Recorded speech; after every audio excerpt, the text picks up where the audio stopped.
Easy physics বই থেকে এই পর্বে আমরা আলোচনা করব তৃতীয় অধ্যায়ের বেসিক কনসেপ্ট।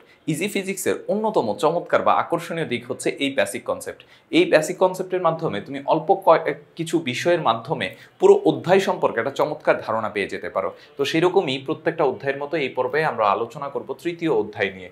তৃতীয় অধ্যায়ে আমরা যদি প্রথমেই প্রবাহ চিত্র বা ম্যাপটা একটু দেখে নিই যে তৃতীয় অধ্যায়ে কি কি বিষয় হচ্ছে, কিভাবে ডিসকাস করা হয়েছে। এখানে খেয়াল করো, তোমার হচ্ছে কি কি আলোচনা করা হয়েছে। বস্তুর গতীয় ধর্ম, এই বস্তুর গতীয় ধর্মকে হচ্ছে যে নিউটনের যে তিনটা সূত্র ছিল, প্রথম সূত্র, দ্বিতীয় সূত্র এবং হচ্ছে তৃতীয় সূত্র, এই তিনটা সূত্র হচ্ছে যে এখানে আলোচনা করা হয়েছে। প্রথম সূত্রের আবার দুইটা অংশ, একটা হচ্ছে জড়তা আর একটা হচ্ছে প্রথম সূত্র থেকে তৈরি হয় বল। তোমরা সংজ্ঞা থেকে হচ্ছে যে দেখতে পারো যে বাহ্যিক কোনো বল প্রয়োগ না করা হলে স্থির বস্তু স্থির থাকলে যেটা আসলে আলটিমেটলি জড়তা। আবার অন্যদিকে হচ্ছে যে বাহ্যিক বল প্রয়োগ না করা হলে, অর্থাৎ বাহ্যিক যেই জিনিসটা প্রয়োগ করে কোনো বস্তুর অবস্থানের পরিবর্তন করা হয় তাকে বল বলা হয়। মানে প্রথম সূত্র থেকে আমরা জড়তা এবং বলের ধারণা পেয়ে থাকি। এখন এই জড়তাকে আবার হচ্ছে যে দুইটা ভাগে ভাগ করা যায়, একটা হচ্ছে স্থিতি জড়তা আর একটা হচ্ছে গতি জড়তা। অন্যদিকে বলের বেশ কিছু ক্লাসিফিকেশন আছে, একটা হচ্ছে সাম্য বল, অসাম্য বল, সংঘর্ষ, মৌলিক বল। এখন সংঘর্ষ আবার দুইটা হয়, একটা হচ্ছে স্থিতিস্থাপক সংঘর্ষ আর একটা হচ্ছে অস্থিতিস্থাপক সংঘর্ষ। স্থিতিস্থাপক সংঘর্ষ মানে যে সংঘর্ষ কন্টিনিউয়াসলি চলতে থাকে, অস্থিতিস্থাপক সংঘর্ষ মানে হচ্ছে যেটা চলতে থাকে না, শেষ হয়ে যায়। আর এরপরে আরেকটা জিনিস আছে হচ্ছে ঘর্ষণ। ঘর্ষণকে আবার কয়েকটা ভাগে ভাগ করা যায়, একটা হচ্ছে স্থিতি ঘর্ষণ, তারপর হচ্ছে গতি ঘর্ষণ, আবর্ত ঘর্ষণ এবং হচ্ছে প্রবাহী ঘর্ষণ। আর এই যে মৌলিক বল আবার হচ্ছে চার প্রকার। কি কি? মহাকর্ষ বল, তড়িৎচুম্বকীয় বল, সবল নিউক্লিয় বল এবং হচ্ছে দুর্বল নিউক্লিয় বল। অন্যদিকে তৃতীয় সূত্র থেকে আমরা ক্রিয়া প্রতিক্রিয়া সম্পর্কে একটা ধারণা পেয়ে থাকি। আর তৃতীয় সূত্রের ব্যবহার কি, বেশ কয়েকটা উদাহরণ দেয়া আছে। যেমন হচ্ছে নৌকার গুণ টানা জিনিসটা কি? ধরো এইখানে একটা নৌকা আছে, নদীর মাঝখানে এখানে একটা নৌকা আছে, তো এইটা হচ্ছে ধরো পাড়। হ্যাঁ, তা আমি এই একটা সুতা বেঁধে এখান থেকে হচ্ছে পাট দিয়ে ধরে এরকম করে হচ্ছে টানতেছি, এতে কি হবে? নৌকাটা খুব দ্রুত সামনের দিকে এগিয়ে যাবে। আর এইখানে যে মাঝি থাকবেন, সেই মাঝি বারবার হচ্ছে বৈঠা দিয়ে এই দিক থেকে হচ্ছে যে বাধা দিয়ে, মানে পানিকে হচ্ছে বাধা দিয়ে নৌকাটা কিনারে বিটতে বাধা তৈরি করবেন, যার ফলে নৌকাটা হচ্ছে এরকম সোজা চলে যাবে। তো এইভাবে করে হচ্ছে নৌকাকে খুব দ্রুত নিয়ে যাওয়ার যে প্রক্রিয়া, পাট থেকে দড়ি টেনে যে দ্রুত নিয়ে যাওয়ার যে প্রক্রিয়া, এটাকে বলা হচ্ছে নৌকার গুণ টানা। তারপরে ক্রীড়াবিদের লং জাম্পটাকে হচ্ছে ওই যে দৌড়ে এসেছে জাম্প করা, মানে কত দূরত্ব অতিক্রম করা যায়। তারপরে বন্দুক থেকে গুলি ছোড়া, এরপর হচ্ছে প্যারাশুট দিয়ে উড্ডয়ন, রকেটের গতি, এইগুলোর ক্ষেত্রে আমরা হচ্ছে তৃতীয় সূত্র বা ক্রিয়া প্রতিক্রিয়ার ব্যবহার দেখে থাকি। তো এই বিষয়গুলাই মূলত হচ্ছে এই অধ্যায়ে আলোচনা করা হয়েছে। তারপর আসলে এই অধ্যায়ের হচ্ছে বেশ কিছু সূত্র আছে, সেই সূত্রগুলো সম্পর্কে আমরা জেনে নিই। যেমন হচ্ছে পি সমান হচ্ছে এমভি। এখানে পি বলতে কি বোঝানো হয়? ভরবেগ। এম বলতে ভর, ভি বলতে বেগকে বোঝানো হয়। ভরবেগের একক কি, ভরের একক কি, বেগের একক কি এবং এদের প্রত্যেকের মাত্রা কি, প্রত্যেকটা কিন্তু এই ছকের মধ্যে খুব সুন্দরভাবে দেয়া আছে। তার মানে হচ্ছে তুমি খুব সহজেই এই অধ্যায়ের প্রত্যেকটা সূত্র সম্পর্কে এখানে ধারণা পেয়ে যেতে পারো। তারপর হচ্ছে ভরবেগের সংরক্ষণ সূত্র, m1u1 প্লাস m2u2 সমান m1 v1 প্লাস হচ্ছে m2 v2। আবার এইখানে যদি হচ্ছে v1 এবং v2 সমান হয়, অর্থাৎ দুইটা বস্তু এরকম পরস্পর এসে সংঘর্ষ হলে একসাথে চলতে শুরু করলো, অর্থাৎ মিলিত হয়ে চলতে শুরু করলো, তখন আর v1 আর v2 আলাদা থাকে না, তখন দুইটাই v থাকে। তো সেই ক্ষেত্রে হচ্ছে আমরা এই যে v কে কমন নিয়ে নিলে তখন আমরা লিখতে পারি m1 plus m2 into v। অর্থাৎ এই সেকেন্ড সূত্রটা আমরা ব্যবহার করতে পারি হচ্ছে কি মিলিত বেগের ক্ষেত্রে। তারপরে শক্তি সংরক্ষণশীলতা নীতির ক্ষেত্রে সংঘর্ষের আগে মোট গতিশক্তি এবং সংঘর্ষের পরে মোট গতিশক্তি সমান হবে, অর্থাৎ half of m1u1 square plus half of m2u2 square সমান হবে half of m1v1 square plus half of m2v2 square. তারপরে হচ্ছে যে দুটো বস্তুর ক্ষেত্রে হচ্ছে শেষ বেগ নির্ণয়ের জন্য, অর্থাৎ তাদের মধ্যে হচ্ছে এই সূত্র দিয়ে শেষ বেগ বের করতে হলে যে কোনো একটা শেষ বেগ বলা থাকবে, তখন অন্যটা শেষ বেগ বের করা সম্ভব। কিন্তু কোনোটার শেষ বেগ না দিয়ে যদি একটার শেষ বেগ, প্রথমটা শেষ বেগ বের করতে বলে তখন আমরা এই সূত্রটা ব্যবহার করব, আর দ্বিতীয়টা শেষ বেগ বের করতে বললে এই সূত্রটা আমরা ব্যবহার করব। তারপরে নিউটনের যে হচ্ছে দ্বিতীয় সূত্র F ইকুয়ালস টু ma, এর পরিবর্তে আবার v মাইনাস ইউ বাই টি লেখা যায়, তখন m কে যদি ভেতরে গুণ করে দিই তখন লেখা যায় mv minus mu by T. তারপরে হচ্ছে এখানে টি কে যদি এই পাশে গুণ করে দিই তাহলে ft সমান লেখা যাবে mv মাইনাস mu, যেটা হচ্ছে বলের ঘাত নির্ণয়ের সূত্র। অর্থাৎ বলের ঘাত নির্ণয়ের সূত্র হচ্ছে দুইটা অংশ, একটা হচ্ছে বলের সাথে যদি আমরা সময় গুণ করে দিই তাহলে বলের ঘাত পাওয়া যায়, অথবা ভরবেগের পরিবর্তন নির্ণয় করার মাধ্যমে আমরা বলের ঘাত নির্ণয় করতে পারি। তারপরে নিউটনের মহাকর্ষ সূত্র F সমান g into m1 m2 by r square, যেখানে g বলতে মহাকর্ষীয় ধ্রুবককে বোঝানো হয়ে থাকে।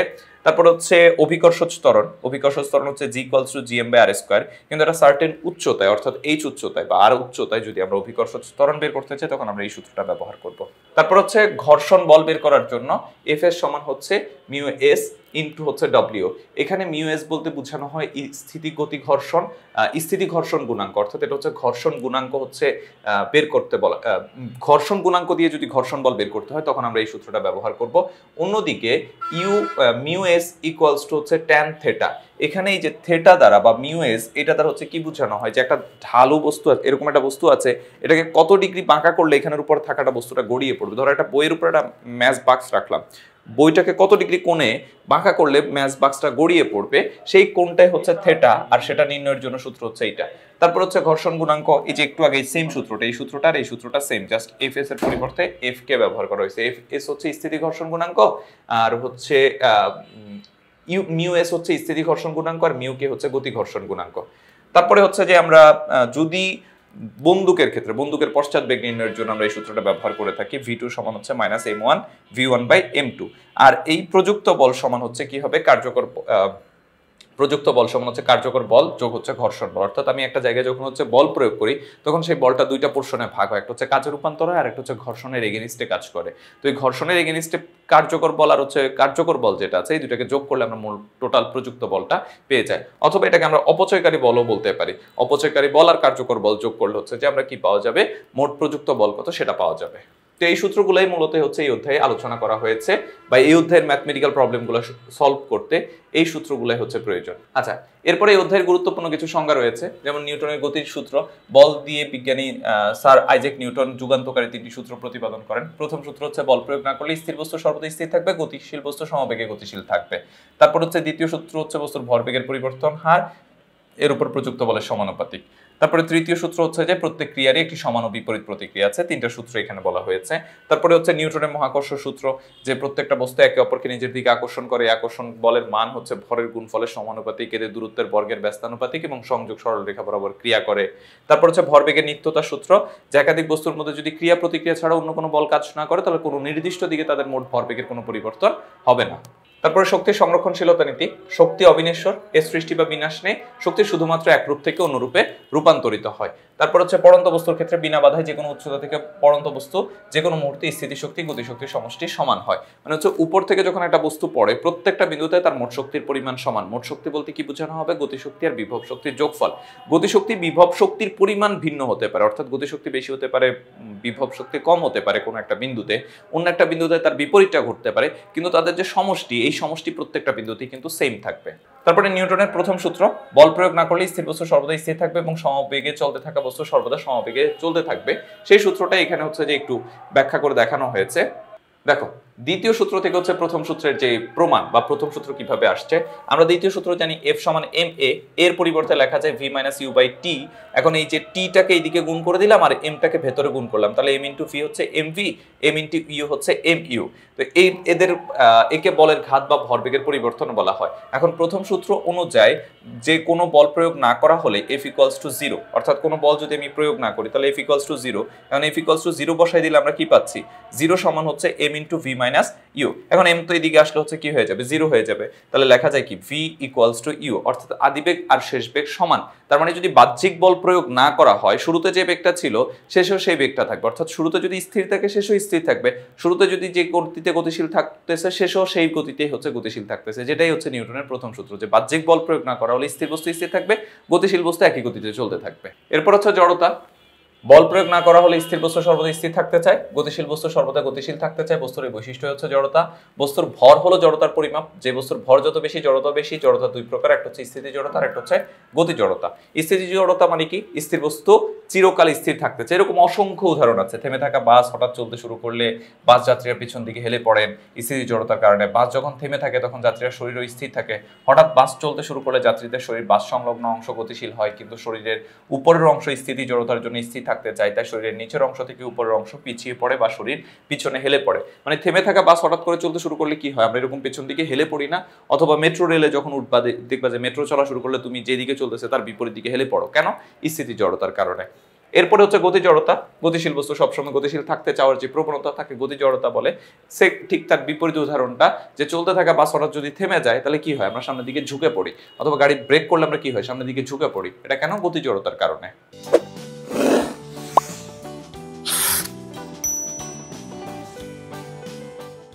আচ্ছা, এরপর হচ্ছে বল।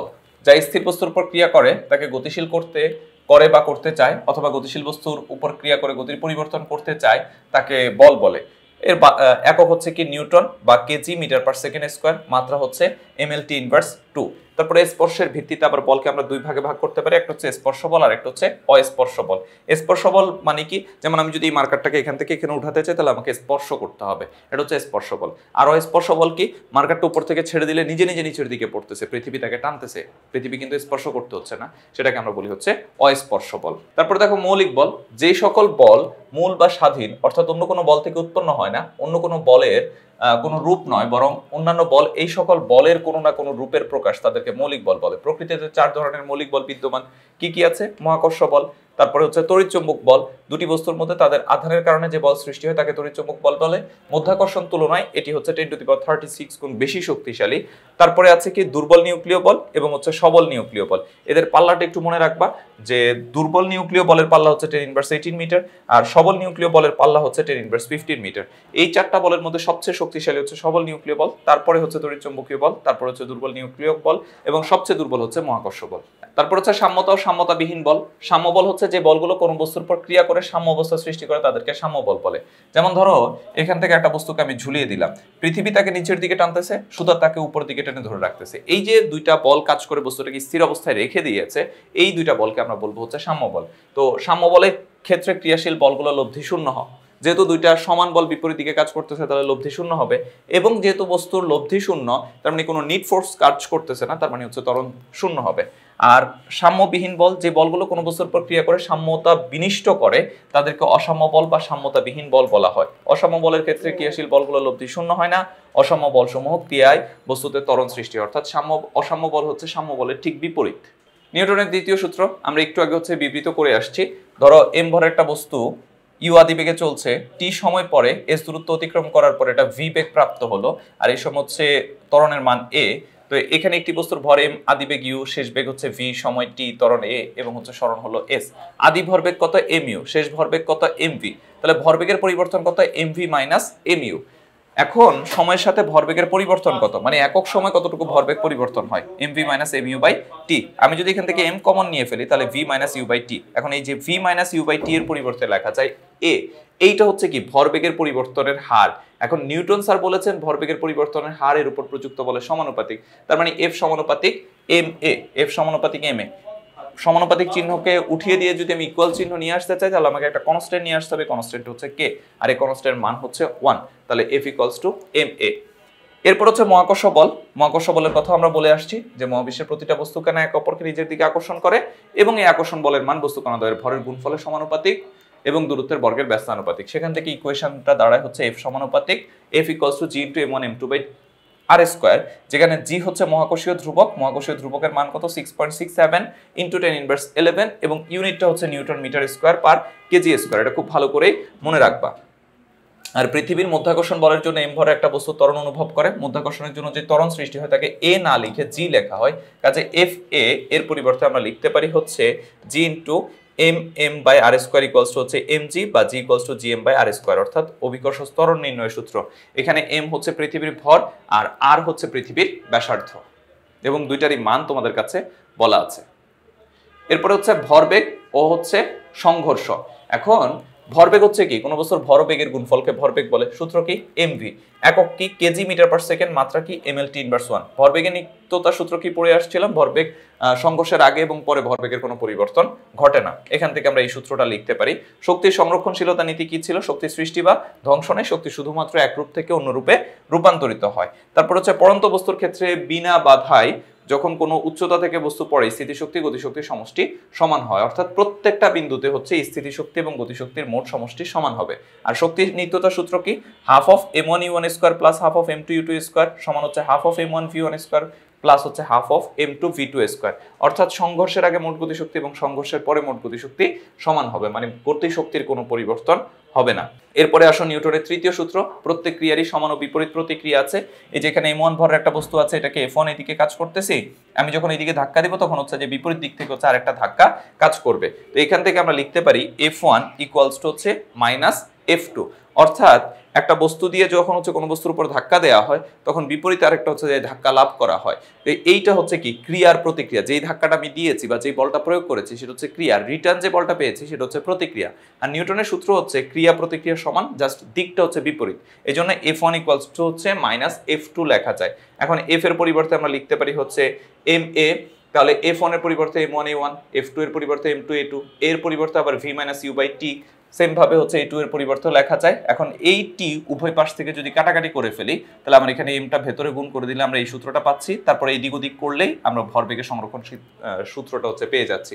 তার মানে আমরা নিউটনের তৃতীয় সূত্র থেকে ভরবেগের সংরক্ষণশীলতার সূত্র প্রমাণ পাই, বা ভরবেগের সংরক্ষণশীলতার সূত্রটা হচ্ছে নিউটনের তৃতীয় সূত্রেরই একটা রূপ। এরপর হচ্ছে ঘর্ষণ বল এবং এর প্রকারভেদ। প্রযুক্ত বল এদিকে কাজ করতেছে, ঘর্ষণ বল তার বিপরীত দিকে কাজ করবে, অর্থাৎ প্রযুক্ত বল সবসময় ঘর্ষণ বলের বিপরীতে কাজ করবে। যেদিকে আমি বল প্রয়োগ করব ঘর্ষণ বলটা হচ্ছে তার বিপরীত দিকে কাজ করবে। এখন প্রযুক্ত বল বিয়োগ ঘর্ষণ বল হচ্ছে কার্যকারী বল। ঘর্ষণ বলটাকে আমি ওই শুরুর দিকে আলোচনায় বললাম যেটাকে তুমি হচ্ছে অপচয়কারী বল বলতে পারো। তো একটা বস্তুর উপর যে পরিমাণ বল প্রয়োগ করা হয়েছে সেখান থেকে ঘর্ষণের কারণে যে বলটা নষ্ট হচ্ছে বাকি বলটা হচ্ছে তার উপর কাজ করতেছে, এই জন্যই প্রযুক্ত বল বিয়োগ হচ্ছে ঘর্ষণ বল সমান হচ্ছে কার্যকারী বল। এখন এখান থেকে হচ্ছে F সমান লেখা যায় হচ্ছে কি ma প্লাস হচ্ছে F কে। ঘর্ষণ গুণাঙ্ক, ঘর্ষণ বলের মান ও অভিলম্ব প্রতিক্রিয়া বলের মানের অনুপাতকে ঘর্ষণ গুণাঙ্ক বলে। এটাকে মিউ দ্বারা প্রকাশ করা হয়। এই যে ঘর্ষণ বল আর হচ্ছে অভিলম্ব প্রতিক্রিয়া এদের অনুপাত, অভিলম্ব প্রতিক্রিয়া আসলে বস্তুর ওজনের সমান, এই জন্য এটাকে আমরা হচ্ছে mg লিখতে পারি। এরপর আসো ঘর্ষণ বল। দুটি বস্তু পরস্পরের সংস্পর্শে থেকে যদি একটা অপরটার উপর দিয়ে চলতে চেষ্টা করে বা চলে তখন এদের গতির বিপরীতে বস্তুদের স্পর্শতলে যে বাধার সৃষ্টি হয় তাকে আমরা মূলত হচ্ছে ঘর্ষণ বল বলে থাকি।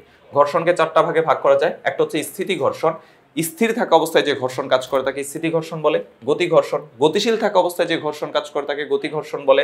আবর্ত ঘর্ষণ মানে হচ্ছে গড়িয়ে চলা অবস্থা, একটা ফুটবলকে গড়িয়ে দিলাম, একটা চাকা গড়িয়ে গেল, এই সময় যে ঘর্ষণটা কাজ করে তাকে আবর্ত ঘর্ষণ। আর প্রবাহী ঘর্ষণ, প্রবাহী পদার্থ যেমন হচ্ছে পানি বা বাতাস এর মধ্য দিয়ে যখন কোনো বস্তু প্রবাহিত হয় তখন যে ঘর্ষণটা কাজ করে তাকে হচ্ছে প্রবাহী ঘর্ষণ বলা হয়। এবং এখানে প্রত্যেকটা জিনিসের হচ্ছে যে উদাহরণগুলো হচ্ছে খুব ভালো করে মনে রাখবা, এখান থেকে সচরাচর একটা প্রশ্ন হয়ে থাকে। তো এটাই ছিল চ্যাপ্টার 3 এর বেসিক কনসেপ্ট আলোচনা। আশা করি তোমরা বুঝতে পেরেছো। যারা ইজি ফিজিক্স বই সংগ্রহ করেনি এরকম একটা বেসিক কনসেপ্ট প্র্যাকটিসের জন্য বা একটা অধ্যায়কে ইন আ শর্ট কিভাবে অ্যানালাইসিস করা যায় সেটা বোঝার জন্য হলেও ইজি ফিজিক্স বইটা সংগ্রহ করে ফেলবে। সবাই ভালো থাকবে, সুস্থ থাকবে, দেখা হবে পরবর্তী কোনো পর্বে। আজকের মতো এখানেই বিদায় নিচ্ছি, আল্লাহ হাফেজ।